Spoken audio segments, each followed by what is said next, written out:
It just was such a huge dichotomy. Nobody was expecting that at all.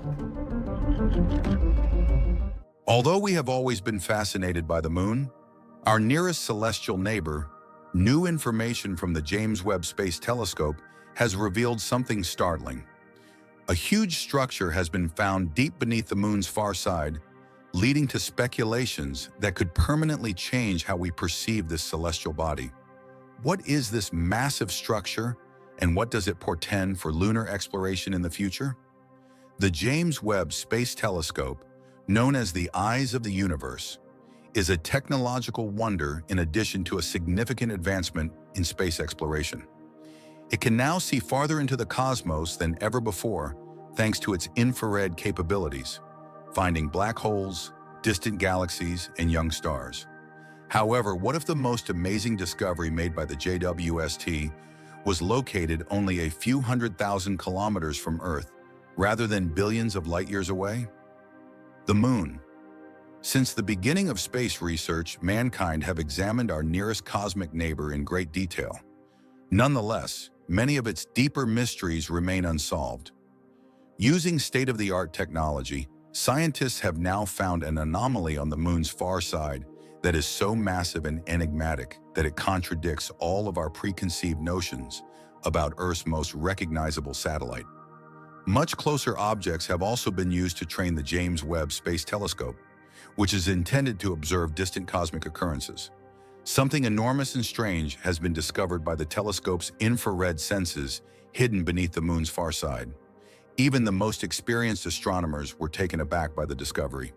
Although the JWST's primary goal was to study galaxies, it also included our own solar system, and the moon, which was originally believed to be well mapped, was an ideal subject.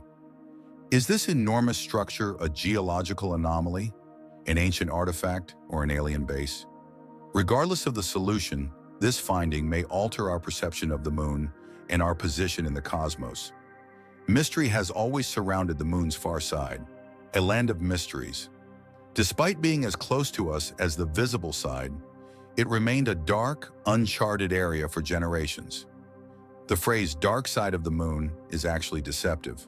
Because of tidal locking, which occurs when the moon rotates on its axis at the same speed as it orbits the Earth, the moon's far side never faces Earth. Because of this, we can only see the moon's near side from the surface. Numerous speculations, some more outlandish than others, have been sparked by the moon's far side throughout history. The moon has been associated with myths and gods by ancient societies, who frequently saw it as a mysterious and dangerous location. But as space exploration progressed, the moon was transformed from a celestial body to a tangible entity that humans could investigate. The Soviet Union's Lunar 3 spacecraft provided the first clear image of the moon's far side in 1959. Numerous space agencies have since made an effort to map and investigate this secret hemisphere. However, humankind did not make its first landing on the far side until the Chang'e 4 expedition in 2019. Curiosity over this enigmatic planet was rekindled after the Chinese Space Agency made a spectacular, soft landing on the moon's far side. However, a truly astounding finding beneath the far side of the moon was not made until the JWST trained its powerful infrared sensors on the moon. A huge, dense structure that was buried miles down in the lunar crust was discovered by scientists. Natural geological processes like impact cratering or volcanic activity could not account for this structure's size. The idea that this might be an artificial structure, something that was put on the moon by a highly developed civilization, perhaps long before humans existed, is now being entertained by some scientists. Although the moon's far side has long been the subject of conjecture and fantasy, the finding of this enormous structure lends additional credence to the speculations of an ancient alien outpost or a secret lunar society. What kind of structure might this be? Is it the remains of something far older and more enigmatic than we could have ever guessed? Or was it constructed by extraterrestrial life forms? Is this finding on the moon's far side a result of the moon's complicated geological past? Or might it be evidence of an old lunar civilization? A huge discovery, the structure under the moon. Early investigation revealed that the structure beneath the moon's surface is not only massive, but also possesses several odd characteristics that are difficult to explain. Scientists have located this enormous asteroid by combining gravity data from orbiting spacecraft with infrared images from the James Webb Telescope. We have never seen anything like it on the Moon before. Estimates indicate that the structure's area is greater than that of the majority of the world's greatest cities, which is astounding. Additional evidence that the item might not be a natural development comes from the gravity readings, which show that it is abnormally dense in relation to the surrounding lunar material. According to some of the most sophisticated theories proposed by scientists, this object might represent the remains of a huge ancient building that was constructed by a society that was far more developed than our own. The features of the object are too symmetrical to be the product of a geological event that happened at random. With elements that imply a design much beyond what nature could have produced, it seems to have been purposefully built. This might be a massive subterranean city or a scientific facility constructed long before man ever set foot on the Moon. The idea that this structure was not only constructed, but may still be standing, is among the strongest hypotheses. According to some academics, it might contain antiquated technology that is just waiting for the next generation of lunar explorers to find it. If this is true, the Moon may be the key to revealing a more intricate and profound history of life beyond Earth, in addition to being a silent watcher of Earth's past. Is this enormous symmetrical structure an odd geological aberration that casts doubt on our knowledge of the Moon? Or might it be evidence of a long-gone civilization? Wonders of nature or alien bases? It's not surprising that there are as many different and fascinating hypotheses about this enigmatic structure that lies beneath the surface. Those who believe in extraterrestrial life have offered some of the most intriguing possibilities. Could this enormous building be the remains of an extraterrestrial facility that has been buried for ages deep within the Moon? Although the notion of an extraterrestrial base on the Moon has been a mainstay of UFO ideas for many years, it is only now that this peculiar building has been found that the concept looks more likely than ever. It might have been built by aliens who formerly lived on the Moon, or possibly utilized it as a base for intergalactic travel if this edifice is actually man-made. Conversely, other researchers interpret data with greater caution. They suggest that the structure might be a naturally occurring geological feature that was created by volcanic activity or an impact that occurred ages ago. Given the numerous craters and scars left by cosmic impacts on the Moon's surface, it is not completely implausible that the structure represents an ancient natural formation that has not yet been fully comprehended. One thing is certain, though: the question of whether or not life, alien or otherwise, was ever present on the Moon has been rekindled by the finding of this enormous edifice. Is this structure the result of natural geological causes, or might it represent evidence of an old alien presence on the Moon? Every new theory adds to the puzzle. Gravity measurements have been essential in determining the precise location and size of the enigmatic object, even though infrared imaging offered the first hint. Only a massive, dense object beneath the surface could account for the gravitational anomaly these measurements show. These findings imply that a big object, perhaps formed of denser materials or possibly metallic, is buried deep beneath the Moon's far side, in contrast to the rather uniform gravity readings on the Moon's near side. It is impossible to exaggerate the significance of gravity measurements. The structure might have gone unnoticed in the absence of this information. The gravitational field anomalies imply that the object is so huge that it has a detectable impact on the lunar environment. These measures are essential for figuring out the structure's composition as well as its size. Is this only a geological feature created by seismic changes and impact craters, or might it represent the remains of a long-gone civilization? For now, researchers are still examining the data in an effort to learn more about the actual nature of the structure. Future lunar expeditions could yield more information, and possibly even a more detailed view of the structure as technology develops. What do these gravity anomalies teach us, and how can they reveal the Moon's secret history? Is it possible that life has existed on the Moon throughout history? Many myths and stories have revolved around the Moon. The Moon was considered divine by many ancient cultures, and some even conjectured that it was inhabited by gods, spirits, or otherworldly beings. But is there any truth to these myths? Could it be that, Long before humanity ever traveled into space, the moon was home to a highly developed civilization. A lunar civilization is not as implausible as it may appear. The idea that the moon may have once supported a highly developed civilization is somewhat supported by the finding of the enormous structure beneath its surface. What might have happened to such a civilization, if it ever existed? Did it just disappear into the annals of history, or was it destroyed by a calamitous event? The idea that remnants of this civilization may have been buried beneath the moon's surface is among the more intriguing possibilities. Advanced technology, building fragments, or other relics that can offer crucial hints regarding the beginnings of life beyond Earth could be examples of these traces.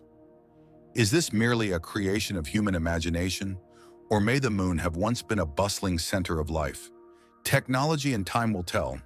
There has never been a more thrilling time to explore the moon. Even though the finding of the enormous structure beneath the moon's far side is revolutionary, it's just the beginning. With its cutting-edge capabilities, the James Webb Space Telescope is creating opportunities that were previously unthinkable. This groundbreaking finding is the first of several that have the potential to completely transform space travel. JWST will continue to uncover new details about our nearest cosmic neighbor by mapping even the most distant objects in our solar system and detecting subtle infrared fingerprints. However, the combination of innovative technologies and daring new lunar missions is what will really unlock the potential of lunar exploration. With organizations like NASA, ESA, and private businesses collaborating to push the limits of space travel, lunar exploration is about to enter a new golden age. The far side of the moon is one of the important features that is still mainly unexplored. Scientists intend to deploy far more sophisticated rovers and landers to the moon's far side in the upcoming years as part of additional lunar missions. The secrets of this far-off area will be further unraveled by these missions, which may also provide other hints regarding the enormous structure that the James Webb Telescope has found. With the advancement of technology, we might soon be able to dig further into the lunar surface and obtain tangible samples that could aid in determining the nature of the structure. Is this building a remnant of a long-gone lunar society, or is it something else entirely? For millions of years, an artifact from the moon's violent past was concealed from the world's view. The next stage of lunar exploration will concentrate on gaining a deeper grasp of the moon's geology. In addition to providing insight into the structure found by the JWST, drilling deeper will assist us understand the moon's origins.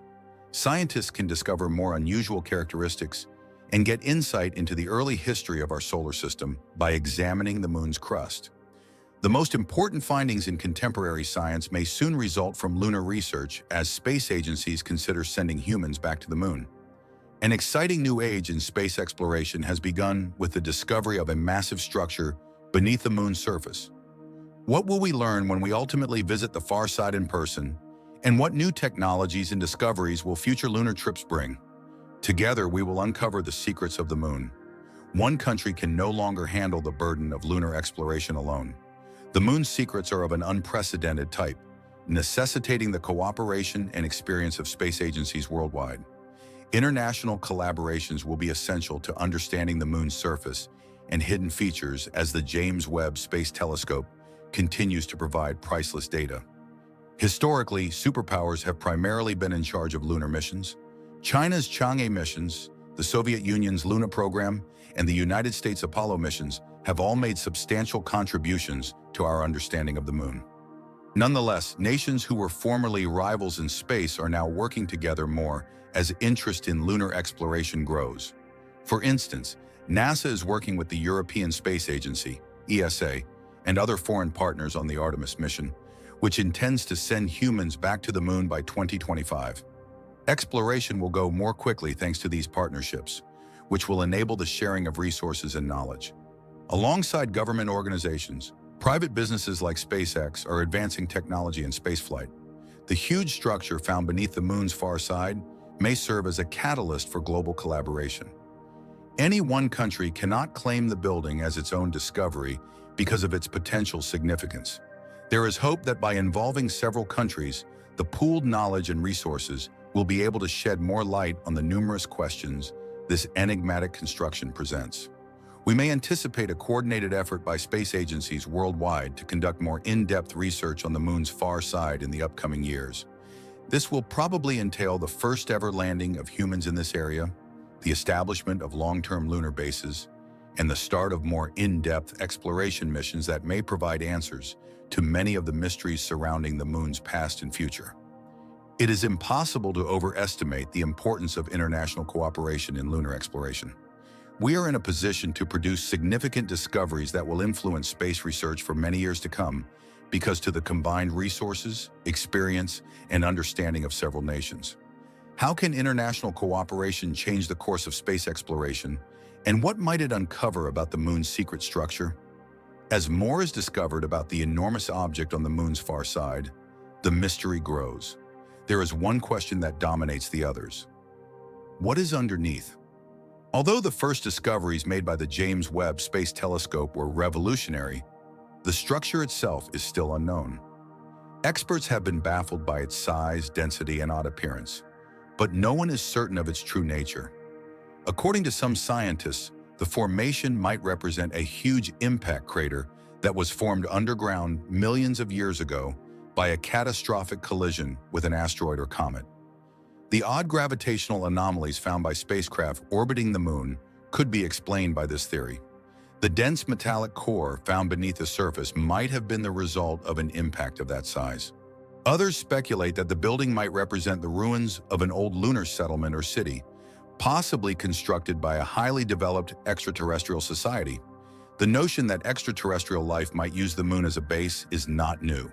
From ancient astronaut theories to more recent conjectures based on inexplicable lunar features, theories have been around for decades. Is this structure evidence of the presence of extraterrestrial life on the moon? There's also the chance that the structure is the product of unidentified natural geological processes. Violent cosmic impacts have shaped the moon's history, and a unique seismic activity that took place billions of years ago may have produced intricate subterranean architecture. Impact craters are scattered across the moon's surface, but the features we are currently witnessing are unprecedented. Whatever the reality, one thing is certain. The identification of this structure creates a whole new area of research.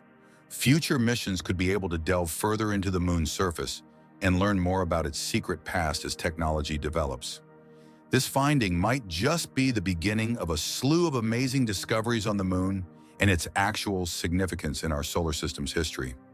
Is the building the product of a vanished civilization, an impact from long ago, or something more remarkable? The mystery only gets more complex as study goes on.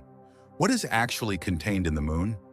Ancient tales and contemporary space exploration both use the moon as a symbol of mystery. We are removing the layers of this celestial body as our technology develops, exposing mysteries that were previously believed to be unsolvable.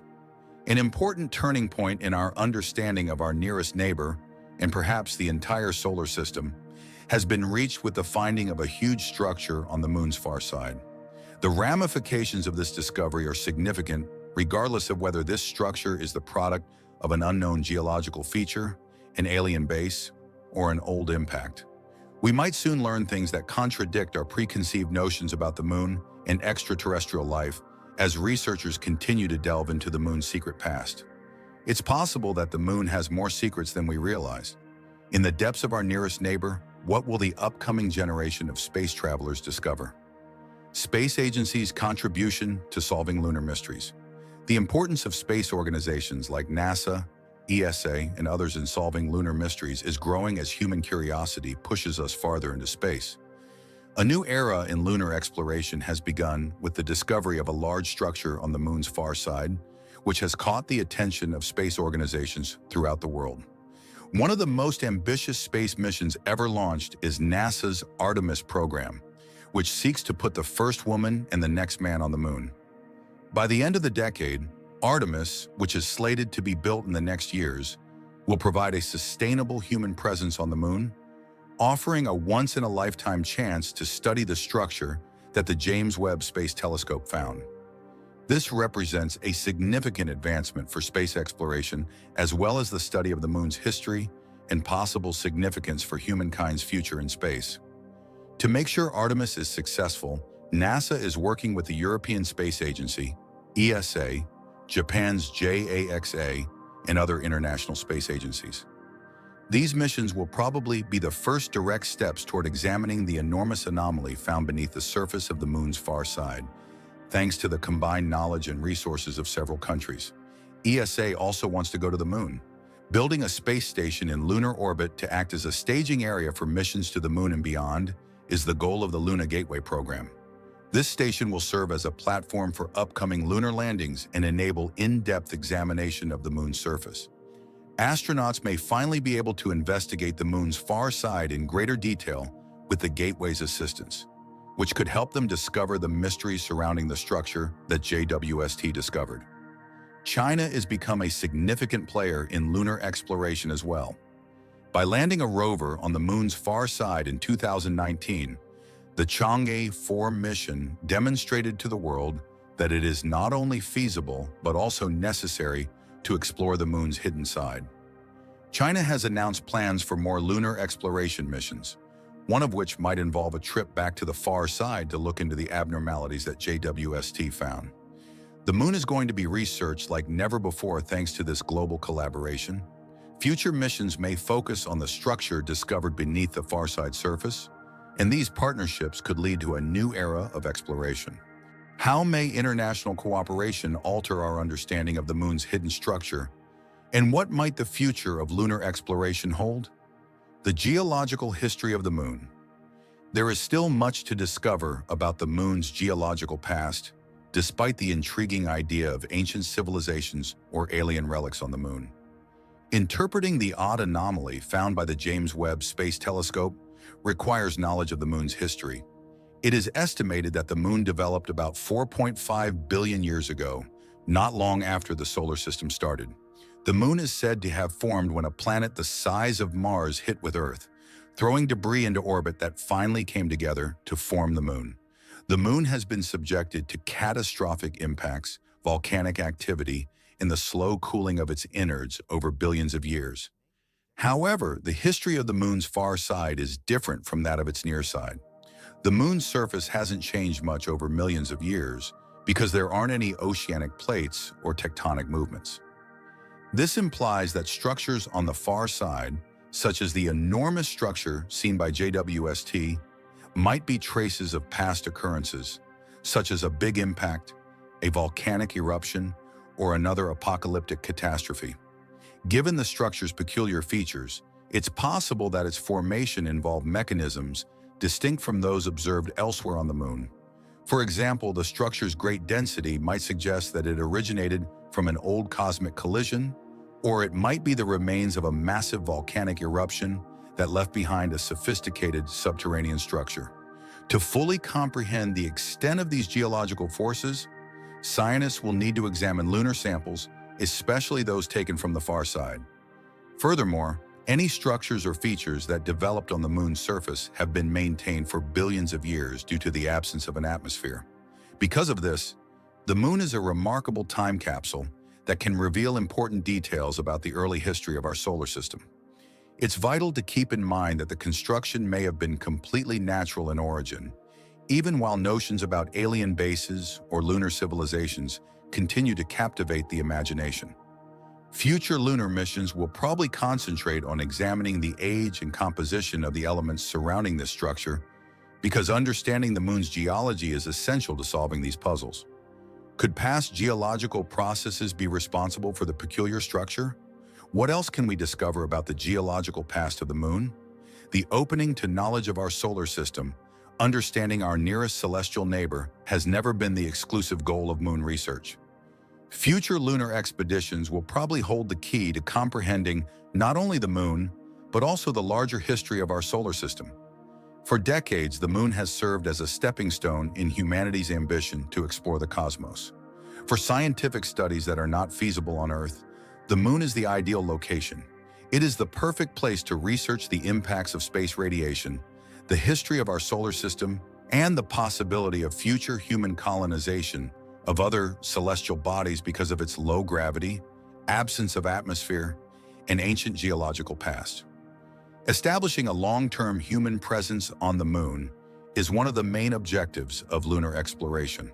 That is precisely what NASA's Artemis program seeks to do, setting the stage for manned expeditions to Mars and beyond in the future. Since the moon provides a proving ground for the difficulties of long-term space living, the technology and expertise acquired by establishing a base, there will be crucial for human survival in space. Furthermore, vital information regarding the resources on the moon will be obtained by lunar missions. Future lunar bases might be supported by the water ice deposits that may exist in craters that are constantly shaded. Establishing a long-term human presence on the moon, and possibly even using it as a springboard for interplanetary flight, requires an understanding of these resources. The moon is still the best place to establish the groundwork for interplanetary colonization. Even though Mars has frequently been highlighted as the next destination for human exploration, the moon's appeal as a crucial location for scientific research is only increased by the discovery of a massive structure on its far side. Future missions will probably reveal even more astounding discoveries as we continue to explore the moon, and new mysteries will unavoidably come to light. What fresh scientific discoveries can we expect if we establish a permanent presence on the moon? And what will we discover about the moon's potential as a stepping stone to the stars? Technology's contribution to revealing the secrets of the moon. The potential of technology to reveal the moon's mysteries is among the most fascinating features of contemporary lunar exploration. Technology is propelling moon exploration like never before, from the James Webb Space Telescope's infrared imaging capabilities to the sophisticated rovers and landers being created by space organizations worldwide. One excellent illustration of how advanced technology may make the invisible visible is the James Webb Space Telescope. It can see through the dust and shade of the moon's surface thanks to its infrared vision, which allows it to identify things that are invisible to the naked eye. This is only one illustration of how space technology is developing to map and study the moon in previously unfeasible ways. To investigate the moon's far side, other missions, beside the JWST, are depending on sophisticated robots and remote sensing technology. The U-22 rover's successful landing and deployment by the Chang'e 4 mission has already yielded important information on the moon's surface. These rovers can investigate the makeup of lunar rocks and soil, since they are outfitted with a variety of instruments, like as drills, spectrometers, and cameras.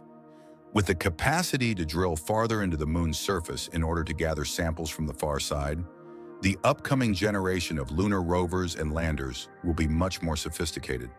Scientists will learn more about the moon's genesis and discover hidden geological features that could provide the secret to the structure beneath the surface by examining these samples. The possibility of learning new secrets about the moon increases rapidly as technology develops. In order to continue solving the moon's secrets, future lunar research will heavily rely on the use of artificial intelligence, autonomous exploration, and real-time data processing. The riddles surrounding the moon are far from solved, and we get a little bit closer to knowing what it really is with every new finding. A new phase of lunar exploration may center on the moon's far side as technology develops and global cooperation increases. Japan's SLIM probe made history with a beautiful moon landing. Japan became the 5th country to land a spacecraft on the moon. This major multi-year project delivers new, innovative technology that could revolutionize space exploration as we know it. But when there is happiness, people see something dark and mysterious on the screen, which causes everyone to talk. Turns out there's more to this than the world knows. What happened to the SLIM probe on the moon? What secrets are revealed about the mission, its true purpose, and its impact on space exploration? Join us in this video as we explain all about Japan's Lunar Sniper mission. We finally found out what NASA was hiding. On January 19, the Japan Aerospace Exploration Agency, JAXA, landed its special probe SLIM on the moon. This incredible achievement made Japan the 5th country to send a vehicle to the moon. The project was launched in 2005 with the idea of building a small experimental lunar landing satellite. As of 2013, SLIM has been approved as one of the 7 primary missions of the International Space Station. Fast forward to April 2016, SLIM became a JAXA project and Mitsubishi won the award to produce the aircraft. The most important purpose of this mission is to test new landing gear. If successful, the project will demonstrate precise landing technology that will impact the development of space exploration. SLIM's journey to the moon took approximately 4 months. The journey begins along the lines of the Gray Image and the spectroscopy target EXM. After leaving ALSM, SLIM changed direction and prepared to enter the stardom. It entered the beautiful star on December 25, 2023, ending its journey with one of the best moon landings ever. Moon landings always face a big problem: landing in the right place. The Lunar Exploration Smart Lander is a concept that aims to use the latest technology to achieve a perfect lunar landing. The success or failure of this mission will determine whether the space exploration community has the best chance of landing on the moon or another planet. The mission of NASA and other space agencies has long evolved from landing anywhere on the moon to finding specific regions of the moon. Fortunately, the mission achieved great results on January 19 when the astronaut made a soft landing on his target. However, although the rover landed slowly, there were electrical problems. The solar panels, which should be facing the sun due to the probe's descent, are facing the other direction, so SLIM cannot charge. JWST's ground team will send 2 rovers using rechargeable batteries to explore the solar system. Additionally, the multiband spectroscopic camera NBC mounted on SLIM was also able to capture some images from this period. Based on the data collected from the device, JWST decided to leave the probe on the moon until the sun changed the angle facing the solar panel, as it was confident that the pilot did not suffer serious damage during landing. As you know, 1 lunar day is equal to 14 Earth days, so if you live on the moon, it will take a total of 14 days for the sun to rise and set. Initially, JWST planned to operate the probe using solar energy for at least 2 weeks. However, after the shock subsided, the only thing left to do was to wait until the end of the month. The sun's rays will then point in the direction of the solar panel, and JWST will finally be able to use its power for research. The process described by the Japanese in this mission proved that the moon landing was successful. Not only that, but they also proved that a weak spot on the moon is possible. This is something that has proven difficult even for an organization like NASA. One thing NASA didn't do during the Apollo missions was go on missions. For example, Neil Armstrong and Buzz Aldrin encountered problems landing the Apollo 11 lunar module. First, there was a major communication problem with the base. Then many alarms were triggered. Overall, the automatic landing system appeared to be malfunctioning, and Armstrong was forced to maintain manual control to land the module. But they landed in the wrong place. An additional fact is that SLIM achieved its goal. Recent attempts to land on the moon have failed. Probes often fail when they try to land on the moon. They also hit unexpected places. But Japan's SLIM managed to maintain a weak spot so that the rover could still be deployed. To give you an idea, imagine what would happen if a rocket suddenly lost its engine in flight. At worst, it crashed and burned. In the best case scenario, it will facilitate an emergency landing. But as you can see, even though the probe lost its nozzle, it still landed right on target. This made Japan one of the most profitable countries to dare to explore the moon. So far in the 21st century, only China has successfully landed on the moon. One still wonders why lunar probes in the 21st century have been less successful, even though NASA sent humans to the moon 50 years ago. Many skeptics have questioned this, and some experts in the scientific community have also suggested plausible explanations. First of all, there is competition. The USA and Russia are still at war. Each country is trying to prove its superiority over the others, and the space beyond our world is a war. The National Aeronautics and Space Administration, NASA, with the full support of the United States government, has made significant investments in the development of the best lunar probes, lunar rovers, and landers. There is no war in space today. All the countries that completed the lunar mission made it easy to find or make a name in the history of space exploration.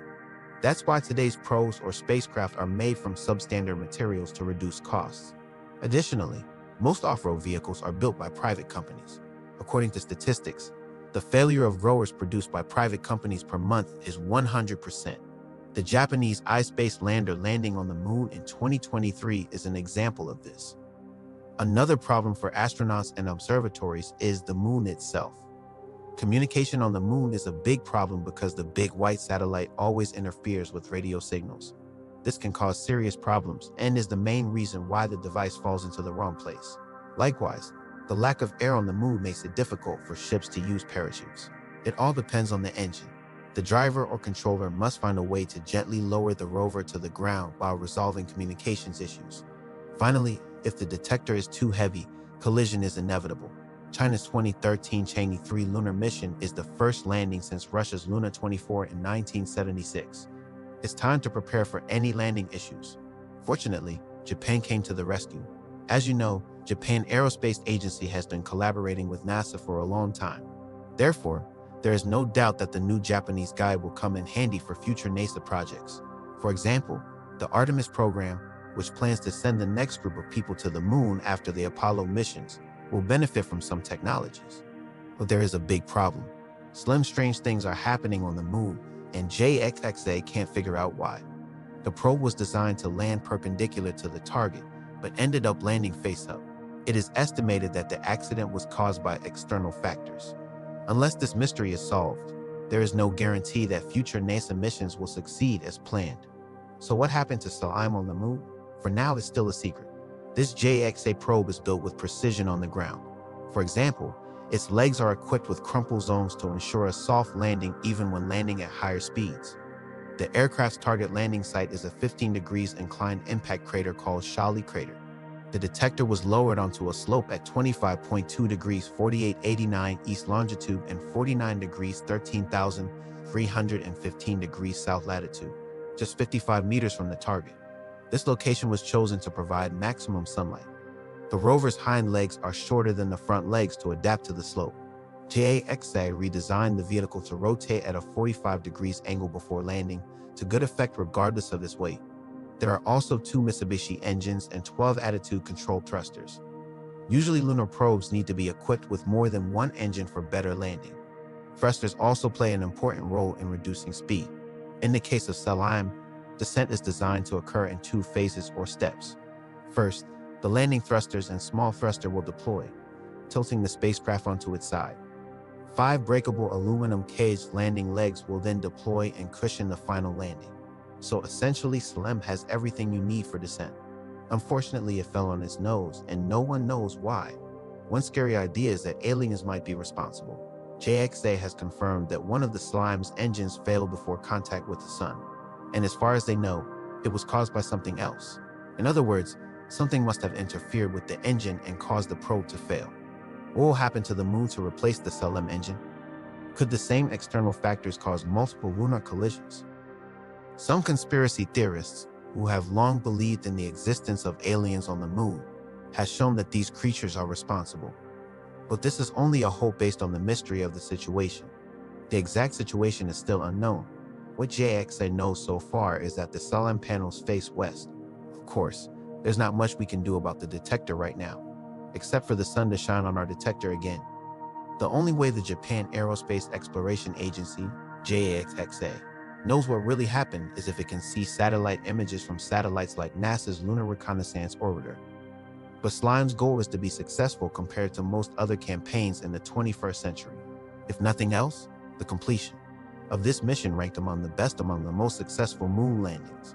Landing points or destinations are marked in miles, but many people struggle to achieve their goals. However, for this purpose, JWST measured the landing area in meters and SLIM hit the target by only 50 meters.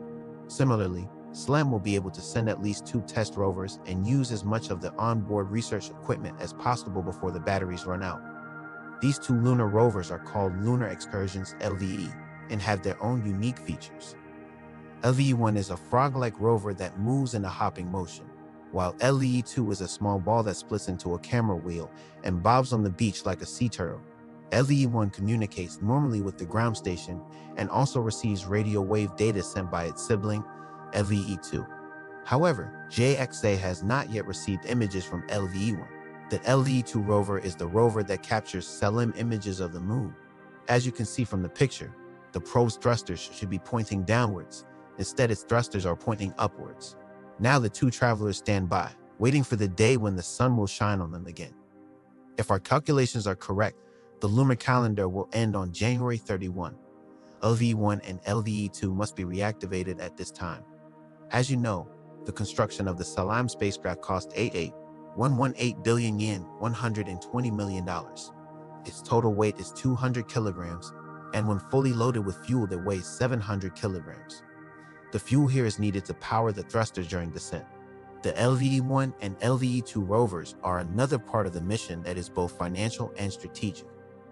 EV-2 was renamed Sorak due to its difficulty. The 0.25 kilograms rover JWST was jointly developed by Sony, Tomy, and Doshisha University. It's currently the smallest and lightest rover ever built, about the size of a baseball. Sorak was created by combining toy technology, sensor robotics, and JWST space technology. It was designed to be autonomous and adapted to the lunar environment. Shinetsu Rosakai, project manager of SLIM, said in an interview with the media, "We have proven that you can land where you want to land, not where you can land. This will encourage more and more people, especially Japanese missionaries, to land on the unexplored part of the moon." The joint venture could send probes, rovers, and even humans to the western side of the moon. Over the years, many rumors and conspiracy theories have been put forward about the presence of aliens on this moon, from strange patterns and images scattered around, to strange radio interference and strange collisions during the moon's operation. There are many mysterious-like things on the side of the moon. There are rumors that NASA sent people to the west side of the moon and found a spacecraft there. Rumor has it that they brought back alien bodies and preserved them for analysis. However, NASA rejected this accusation, saying that the most difficult mission was Apollo 17. Since becoming the trusted international partner of NASA and the European Space Agency, JWST has continued to be recognized on the world stage. One of the important projects in which the organization has achieved great success is the International Office. Japan has also signed an agreement to help build several modules for the Gateway Lunar Station. Meanwhile, the Japan Aerospace Exploration Agency, JWST, made plans for the mission. The launch of SLIM is just one of many projects to come. For example, the Japan Aerospace Exploration Agency, JWST, plans to visit Mars soon. The Mars Lunar Probe is expected to be launched in 2024. The probe will go to Mars moons Deimos and Phobos and collect samples and data. JWST will use the Epsilon H3 launch vehicle for this purpose. The H3 exhaust vehicle is a two-stage vehicle that uses oxygen and liquid hydrogen as the reaction mixture. The first stage is powered by 3 engines, and the second stage is powered by a single engine. The first launch of the H3 rocket will take place in March 2023. At first, everything went well, until the rocket failed in the second stage as ordered. Therefore, the test failed. The next scheduled flight will be around February 2024. New Glenn is a huge release. The 98-meter-tall rocket is powered by 7 engines in the first stage and 2 engines in the second stage. This allowed Glenn to lift approximately 50 tons of payload into Earth orbit. New Glenn's first flight is planned for August 2024. NASA is taking an important step by launching a rocket, even though it has never been tested with such heavy objects before. All this shows that space exploration is developing and expanding. Thanks to Japan's advanced equipment and NASA's well-designed and well-launched probes, there is no doubt that the future of space missions will be bright. This begs the question, is Japan sending a probe to the moon to explore next-generation Earth landing technology, or is there another reason? There is another reason why the Japanese sent SLIM to the moon, to explore solar energy sources. On January 11, NASA announced a study on the possibility of harvesting solar energy from a spacecraft in Earth orbit and using microwaves to send the energy back to the ground. The aim here is to create clean energy. Although speculation continues regarding the actual cost of manufacturing and bringing these systems to market, many experts think so. If it works, it could help the United States and other countries that adopt it reach net zero greenhouse gas emissions by a deadline. You see, collecting solar energy in a circle is completely different from collecting solar energy on Earth. There is almost no Earth's atmosphere there, so you receive solar energy in its purest form. The idea of taking advantage of this pure energy and sending it wirelessly to the farthest points of the world is very attractive. Various aerospace organizations, including NASA and JWST, are working in this direction. The solar technology at SLIM already provides sufficient data for these organizations. All that's left is for NASA or someone else to do what Japan did, and eventually the solar system can be built. Although humans have always been fascinated by and intrigued by the moon, lunar research really got underway in the 1950s when robotic spacecraft were developed and launched by the USSR and the US. The first spacecraft to pass past the moon was Lunar 1, launched by the USSR in 1959. The first soft landing was accomplished in 1966 by Lunar 9, while the first human landing was accomplished by U.S. spacecraft Apollo 11 in 1969. Numerous countries have contributed to lunar orbiters and landers in the decades afterward. 5 countries have accomplished successful moon landings as of January 2024. Even with these amazing accomplishments, one part of the moon remained unexplored: the far side. The far side of the moon is mysterious since it is never facing Earth and is completely hidden, giving rise to the false moniker dark side, which implies that sunlight never reaches its surface. That is the area of the moon that we will never be able to visit unless we take a spacecraft and travel there. However, we can now see what's beyond the horizon owing to the James Webb Space Telescope, ushering in a new age of lunar exploration and discovery. Come us as we explore the enigmatic far side of the moon, revealing hidden secrets and showcasing some of the lesser-known aspects of our cosmic friend. Whatever you see on the lunar surface, a face, a bunny, a toad, or something else entirely, we are all looking at the same side of our natural satellite. What prevents us from ever seeing the moon's far side, then? Let's take a closer look at its connection to Earth to find out why. The lunar orbit is characterized by a rotational period that is almost equal to the duration of the Earth's orbit. In other words, the moon does one full rotation on its axis while circling our planet. During its orbit, one side of this remains facing us.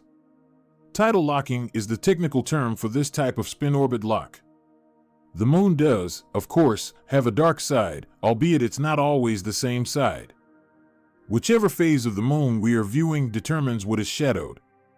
The side of the moon that is ordinarily illuminated by the sun from here on Earth is in shadow when the moon is young because it is positioned between Earth and the sun. That area of the surface is only illuminated when the moon is in opposition to the sun. The far side is thereafter completely dark and shaded. The far side of the moon used to be secretive and enigmatic, but that all changed in 1959 when the Soviet Union's Luna 3 spacecraft gave us our first view of it early in the space race. Sputnik 1 was a primitive spacecraft by today's standards, but Russian engineers managed to get it into orbit around the moon just 2 years after it was launched. We had our first clear view of the enigmatic far side. Luna 3 collected a total of 29 film photos of the far side, which were processed, repaired, and dried on board using photographic processes. Keep in mind, this was before the days of multi-megapixel cameras.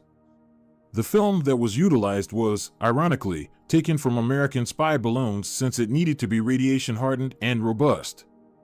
The processed pictures were spot scanned from the photos back to the receiving station in the former Soviet Union using a rudimentary onboard scanner. The spacecraft employed a mix of 2 camera systems, one broad field and one narrow field, but with greater resolution. They proved to be a revelation, even though only 17 of the 29 captured were successfully communicated back to Earth, of which 6 were deemed acceptable enough for publishing. The lunar surface was seen from a completely different angle thanks to those 6 photos, which revealed 70% of the far side. The black splotches that form the man in the moon visage on the near side are nearly entirely gone from the far side, as was almost immediately apparent. These dark areas are called Maria, and they are basaltic plains that were formed on the moon billions of years ago by volcanic activity.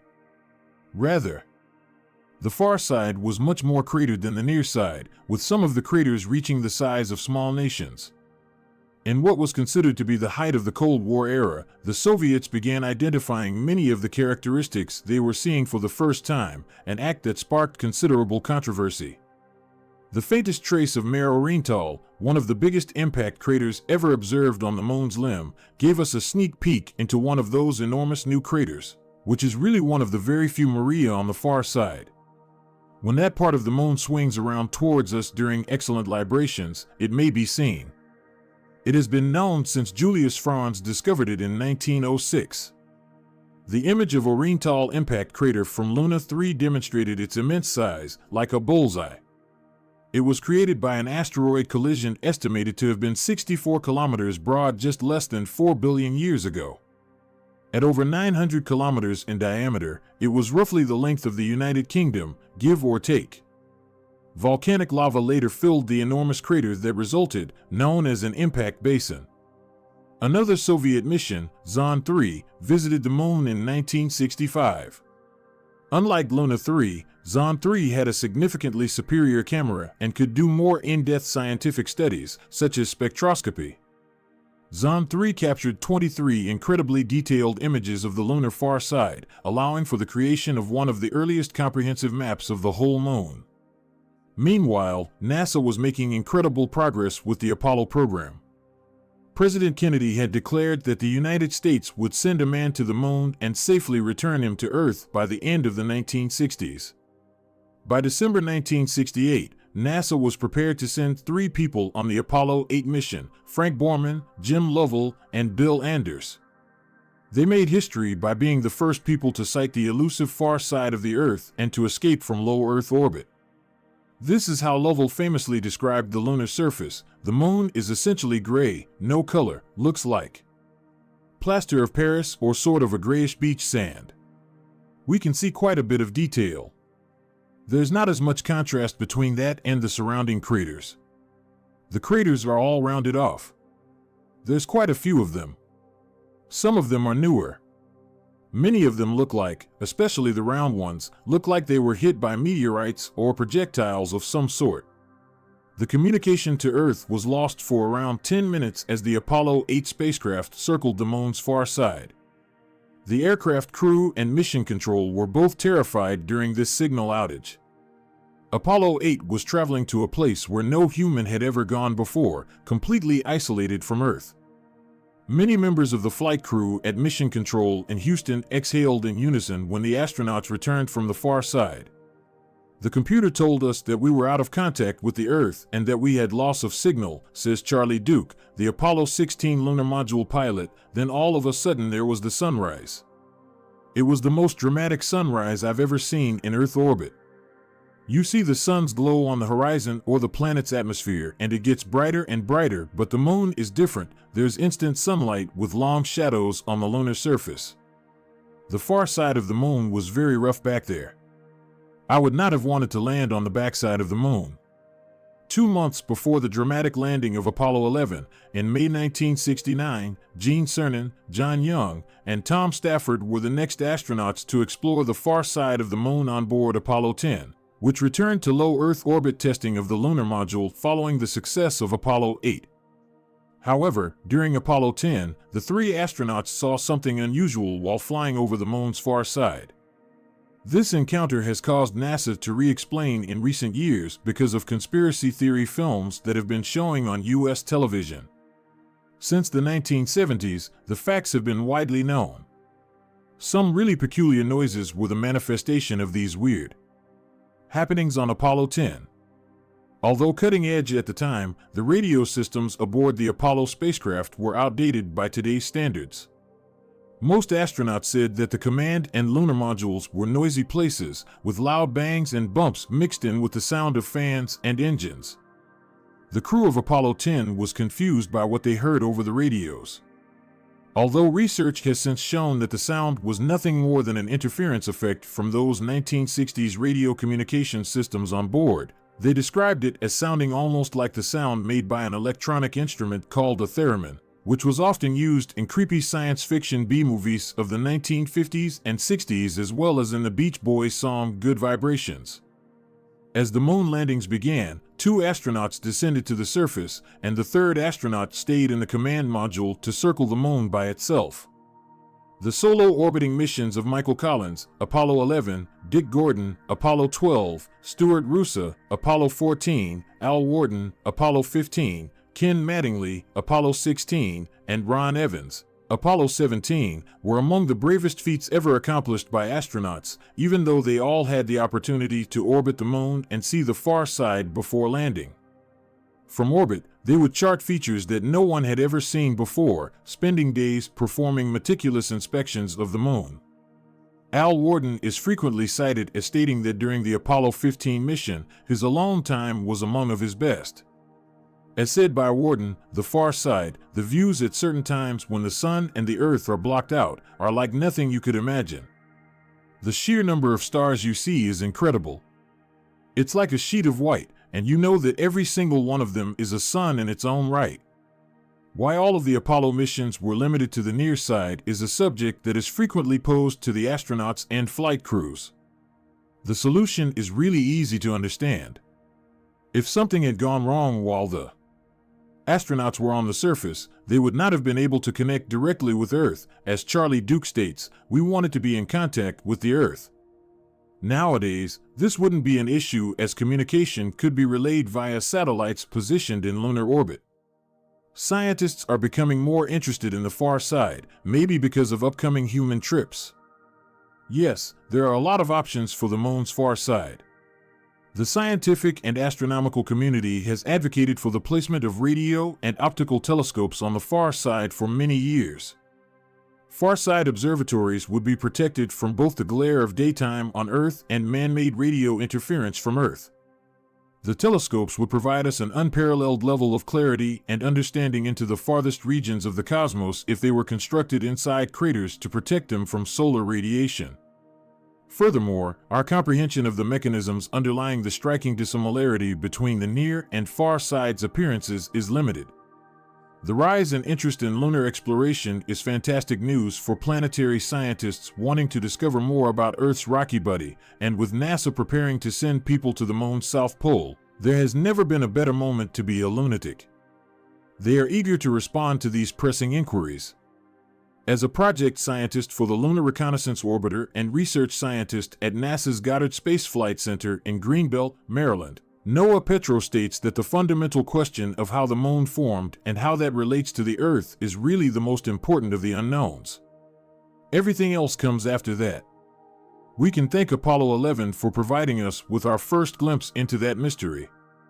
Decades of research aimed at understanding the formation and evolution of the moon were started with the mission, which also returned with 50 pounds worth of moon rocks.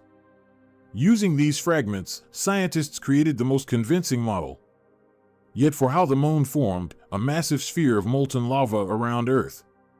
This gave rise to the theory that the moon originated on Earth when debris from a massive impact with an asteroid the size of Mars was sent into orbit. This theory is further supported by research on the rock, which reveals that the same stuff that generated the moon also formed our planet. Though it's not perfect, that is the most frequently accepted theory of the moon's origin. The moon was not formed by a massive impact, and our understanding of how the lava ocean cooled to become the dry gray rock that we see today is still quite incomplete. It's a little challenging to explain the discovery of water traces on the moon around a decade ago with the impact theory. Investigating the moon's past necessitates the same kind of field work as our efforts to understand Earth's past. Setting aside the question of how the moon came to be, Apollo moon rocks pose another puzzle that begs for explanation. Why aren't moon rocks older than the moon itself? The moon is only 60 million years younger than the solar system, having formed slightly over 4.5 billion years ago. The planetary accretion process, which forms larger and larger entities over time, is the result of solid objects colliding constantly as they whirl about the young sun during the turbulent early stages of the inner solar system. Almost none of the rocks that the Apollo astronauts gathered were dated to the first 600 million years of the moon's existence, but analysis indicates that the majority were formed by impact events some 3.9 billion years ago. This is strange since when planetary accretion slowed down, impact occurrences ought to have decreased in frequency. Therefore, a lot more rocks generated from previous impacts should be found. This prompted scientists to postulate that around 3.9 billion years ago, during the late heavy bombardment, or more poetically, the lunar cataclysm, the moon was the target of violent impacts. Although this explanation explains the Apollo moon rocks rather well, it begs a significant question: why did all these pebbles begin to fall on the moon? According to the dominant concept, the outer planets once orbited considerably closer to the sun and sent large pebbles hurtling at the moon as they drifted outward. On the other hand, another hypothesis claims that the majority of rocks with an estimated age of 3.9 billion years ago is the result of sample contamination and that the deluge never occurred. Imum Serenitatis and Nectaris are the two largest impact craters from which samples were collected by the final 3 Apollo missions. Recent data indicates that the materials used to estimate each crater's age, a critical step in establishing whether or not a period of intense bombardment had place, may just be remnants of the impact that created Imbrium, the biggest crater, some 3.9 billion years ago. Therefore, visiting craters like the South Pole or the far side of the Moon, where samples are unlikely to have been tainted by the Imbrium impact, will be the best method to resolve the lunar catastrophe argument. Scientists will be able to better comprehend circumstances in the early solar system and seriously challenge the notion of the lunar catastrophe if the majority of those new samples are older than 3.9 billion years. That being said, scientists are primarily interested in the lunar South Pole as a landing location because they are aware that lunar water exists there. Yes, the Moon does contain water. Not only a little bit of interplanetary water, but water was discovered on the Moon for the first time by NASA in 2009. We are talking about potentially hidden treasure troves of water ice, particularly around the lunar poles. This is fantastic news for upcoming lunar missions that want to exploit this water ice for rocket fuel and life support. However, the main concern of several experts is the question of how all that water ice got there. As of this moment, no one truly knows. Paul Hain, a planetary scientist at the University of Colorado Boulder, has 3 basic ideas on the Moon's water origins. The most widely accepted explanation holds that water ice was left behind after comet and asteroid strikes, where it evaporated and ultimately traveled to the poles. It's also conceivable that variations in surface temperature caused ionized hydrogen from solar winds to bond with oxygen held in regolith and finally evaporate as vaporized water. The last option is that water may have been a component of the material that created the Moon's initial composition and was driven to the surface by volcanic eruptions. It's possible that all 3 processes were involved, in which case the question becomes how much water was added by each method. Fortunately, preliminary evidence has been encouraging. NASA launched the Lunar Crater Observation and Sensing Satellite in 2009 with the goal of making an impact on the South Pole lunar surface. In addition to finding evidence of water, this expedition also found a combination of other elements frequently seen in comets, indicating that at least some of the water may have traveled across space on rocks. It will be essential to dispatch a robot or person to collect a sample and analyze its isotopic makeup in order to gain a better understanding of the proportion of the Moon's water that was carried to the surface by comets, asteroids, or solar winds. That's basically the only way we can link that content to a source with absolute certainty. The puzzle of how lunar water got to be concentrated in the poles remains, even in the event that scientists are able to identify its source. Hain claims that the question of whether water evaporated after comet and asteroid impacts can migrate over the Moon's surface or if it gets stuck in the regolith is a contentious one that divides the lunar research community. Returning for more testing is the only surefire method to find out. Is there extraterrestrial life on the Moon? Is one of the main questions lunar scientists have. Aside from little green man conspiracies, some scientists think ancient bacteria might be present in the water beneath the satellite's surface. Astrophysicist Professor Christopher Palma of Penn State suggests that comets may have carried the building components of life when it first began. Remaining parts of them could exist in the Moon's ice. Until a probe or person is sent to the lunar surface equipped with a powerful drill, scientists won't be able to say for sure. The finding that something big is hiding beneath the Moon's south pole, behind the greatest impact crater in the solar system, is one mystery that has only lately come to light. Its nature is unknown to science, but its size is guaranteed to have an impact on the Moon's mass's gravitational pull. Most ideas propose that it is a hefty metal body from a long-gone projectile strike on the surface. However, this is far from definite, and it's unclear why this mass is hung below the surface. Heat should have forced this material to move, not remain imprisoned like Han Solo and carbonite, given we know that the Moon's interior is still somewhat active. In other words, the Moon poses issues that we just cannot answer. Another startling discovery revealed that there are regular earthquakes on the Moon. Seismometers from the Apollo period that were erected on the surface recorded these vibrations, often referred to as moonquakes, between 1969 and 1977. According to this research, the Moon is a dynamic body rather than the dead, stale rock that many people believe it to be.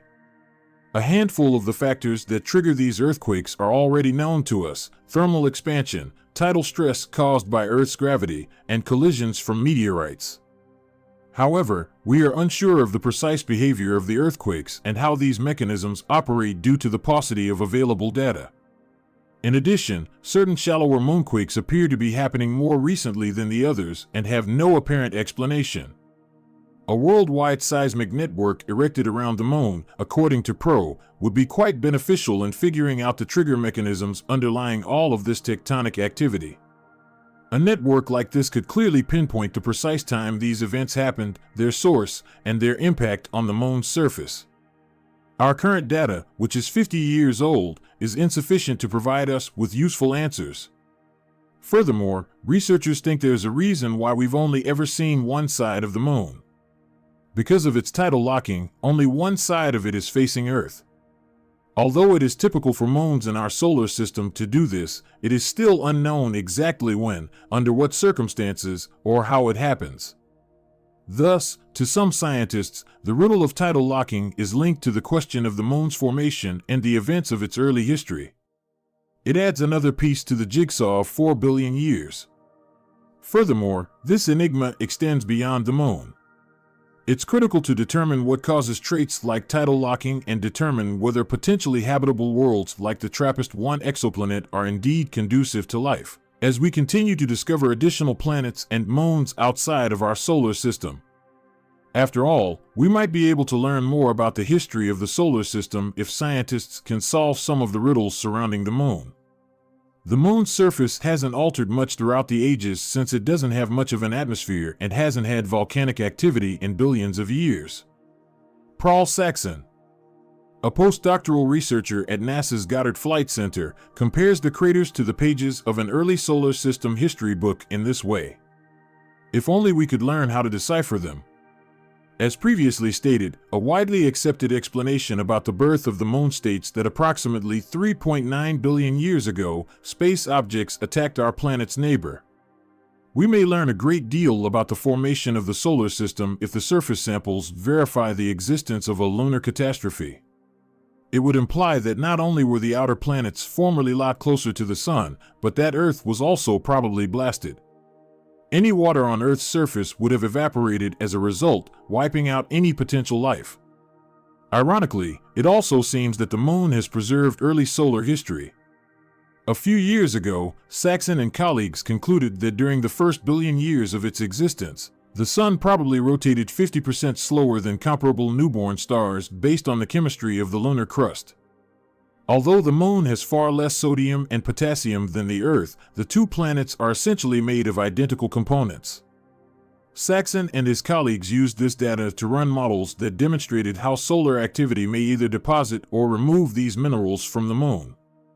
They then included information about the correlation between star rotation rates and solar flares. Based on the simulations, it appears that the Sun's rotation speed was slow enough to explain the current Moon's potassium and sodium levels. This information about the early history of the Sun can also help explain how rapidly the atmosphere of Mars and Venus was destroyed, as well as how it affected Earth's atmospheric chemistry. Additional significant concerns will need to be addressed when NASA and other space organizations establish the framework for a long-term human presence on the Moon. In reality, the Moon is really a minor step on the path to discovering the genesis of all that we know. That's all the information we have for you today. Share your opinions in the comments below. Thanks for watching another episode. While you're here, you can watch more space-related video.